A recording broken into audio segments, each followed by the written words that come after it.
जो मैं एसएससी में आपका स्वागत है। तो देखते हैं आज अपवर्तक तथा अपवर्त क्या होता है। तो देखिए सबसे पहले हम बात करते हैं अपवर्तक की। कोई संख्या जिन जिन संख्याओं से पूरी विभाजित हो जाती है वह संख्याएं उस संख्या के अपवर्तक कहलाते हैं। पूरी विभाजित हो जाती है। जैसे बात करते हैं 6 की, तो 6 जो है किससे पूरा विभाजित हो जाएगा। देखिए अगर हम 1 से भाग दें तो पूरा भाग हो जाएगा। अगर हम 2 से भाग दें तो पूरा भाग हो जाएगा। अगर हम 3 से भाग दें तो पूरा भाग हो जाएगा। अगर 6 से हम भाग दें तो पूरा भाग हो जाएगा। यानी ये हमको बताना होता है किस संख्या से पूरा विभाजित हो जाएगा। देखिए कोई संख्या जिन जिन संख्याओं से पूरी विभाजित हो जाती है वे संख्याएं उस संख्या के अपवर्तक कहलाते हैं। ये संख्याएं क्या है इसकी अपवर्तक है। यानी 6 जो है किससे पूरा विभाजित हो जाता है। इसी प्रकार से हम बात करें 10 से, तो 10 किससे विभाजित हो जाएगा। यानी 1 से भाग देंगे तो पूरा विभाजित हो जाएगा। 2 से भाग देंगे पूरा विभाजित हो जाएगा।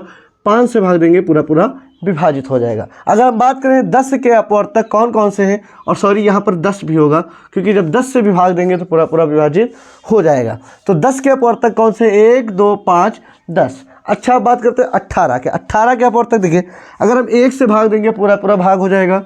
2 से भाग देंगे 3 से पूरा भाग हो जाएगा।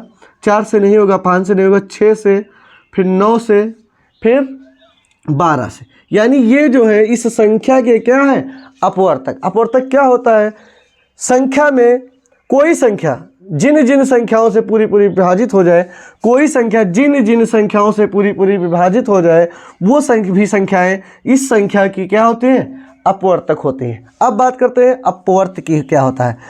अपवर्त को दूसरे भाषा में गुणज कहते हैं। अब गुणज क्या होता है, किसी संख्या में प्राकृतिक संख्याओं से गुणा करने पर उस संख्या के विभिन्न गुणज अथवा अपवर्त प्राप्त होते हैं। गुणा करने पर प्राप्त होते हैं, या हम कह सकते हैं उसके पहाड़ा में।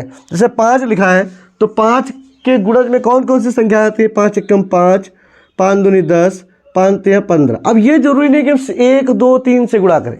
गुणज का मतलब ये है कि इसके गुणा में आती है।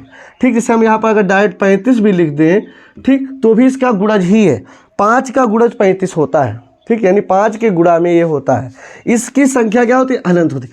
इसकी तो एक लिमिट होती है कि 6 के अपवर्त यही होंगे, 1 2 3 6, इसके अलावा कोई नहीं। 6 जो है 1 से कट जाएगा, 2 से कट जाएगा, 3 से कट जाएगा, 6 से और किसी भी संख्या से पूरा नहीं कटेगा। यानी इसकी एक लिमिट है। लेकिन इस यहाँ पर जो है गुणज की कोई लिमिट नहीं, इसकी अनंत होती है। हम किसी भी संख्या से गुणा कर सकते हैं।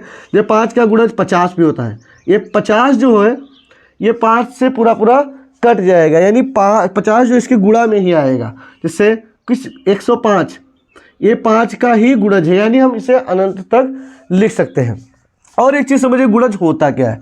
जैसे बैंकों में पैसा या जो तुम्हारे गांव में जो बीसी होती है, जो केंद्र होते हैं पैसा निकालते हैं, वो गुणज में निकालते हैं, 50 के गुणज में निकालते हैं। उस 50 के गुणज में अगर आप उनसे कहेंगे 1050 निकाल दीजिए, देखिए ये 50 का गुणज ही है। 50 से भाग देंगे पूरा भाग हो जाएगा। जैसे अगर आप उनसे 150 रुपये निकाल देंगे, ठीक, 200 रुपये निकाल देंगे कि ये 50 के गुणा में आता है।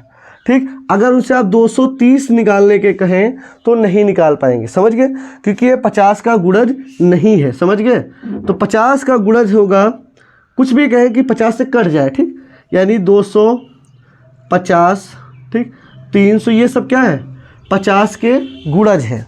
ठीक, 7 का गुणज 7 दूनी 14, 7 त्रिक 21, ये सब क्या है गुणज। ये लेकिन ये जरूरी नहीं कि हम सीरियल से लिखे ही। ठीक, अब अगर तुमसे पूछे ये जो 49 है इसका गुणज है या नहीं, तो है।